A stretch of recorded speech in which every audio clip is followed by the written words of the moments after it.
बिस्मिल्लाहिर्रहमानिर्रहीम अस्सलामु अलैकुम वरहमतुल्लाहि वबरकातुहू वेलकम छु तुम बी एक लट सानी यूट्यूब चैनल पे यथ नाव देसी जायका विद इंशा वीडियो स्टार्ट करने ब्रोट अगर तुम सान चैनल पे नई छो सन यूट्यूब चैनल करो सब्सक्राइब वीडियो करो लाइक तो शेयर बे दीजो पन फीडबैक आज बनाओ दाल तो माज यमिच रेसिपी बह तुह शेयर कर तो करो अजिच रेसिपी स्टार्ट रेसिपी खतर नमो गोडन टमाटर वाड़ मज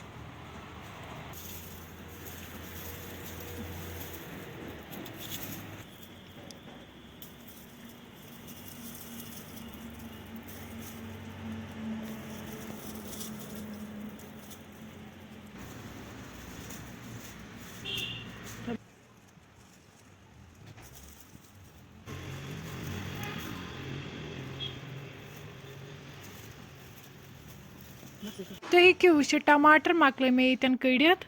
ये मे अक गंट ब्रोट यह दाल वजन थमज मे ये निमुत माज टमाटरन थो मे ये नुक नुक करित बिनी मे ये गंड मे ये निमुत रुहन मे क्या मसाल निमित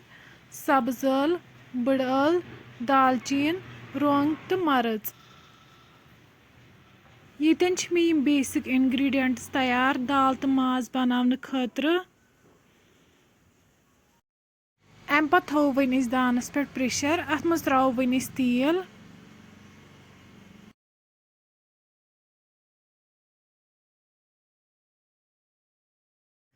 तेल गर्म गसित त्रो वन सारी मसाल अथ मज करहोक हल्का फ्राई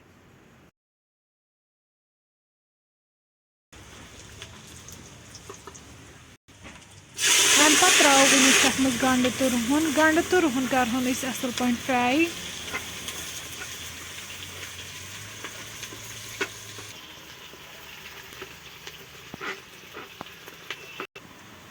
तुम हेक्यो वुचित गंड तो रुहन फ्राई गोमुत वन करो अत मज माज ऐड बे त्रो वन अत मज नून चमचे माज वन तीस कालस फ्राई कर नीस कालस नी तेल वापस दिए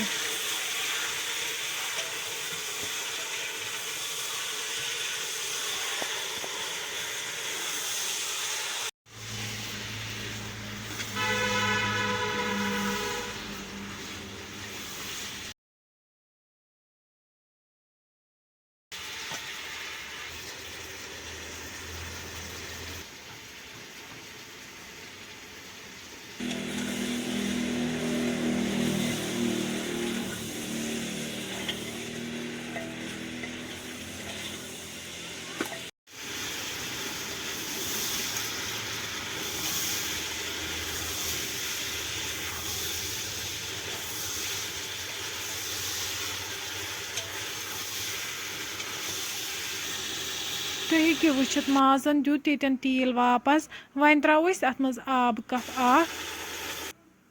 बे त्रो लिद्र चमचे मरचांगन चमचे तो बादियान पाउडर चमचे यम सारी मसाल करहोक वन असल पे मिक्स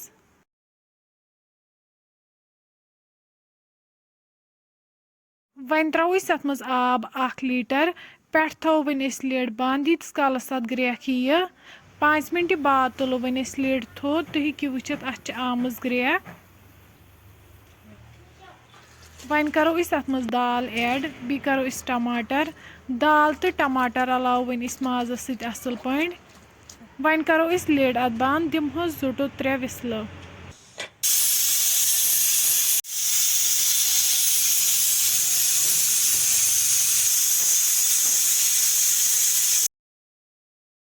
त्रे विसल बाद वालो वन प्रेशर दान पे बोन तुम हेक्यो वुचित माज तो दाल बिल्कुल तैयार गमज वन त्रो लास्टस पे अत मेथ वन कड़ो दाल तो माज अकिस बानस मज नेबर अम पत करो वन गर्मा गर्म सर्व बतस सत।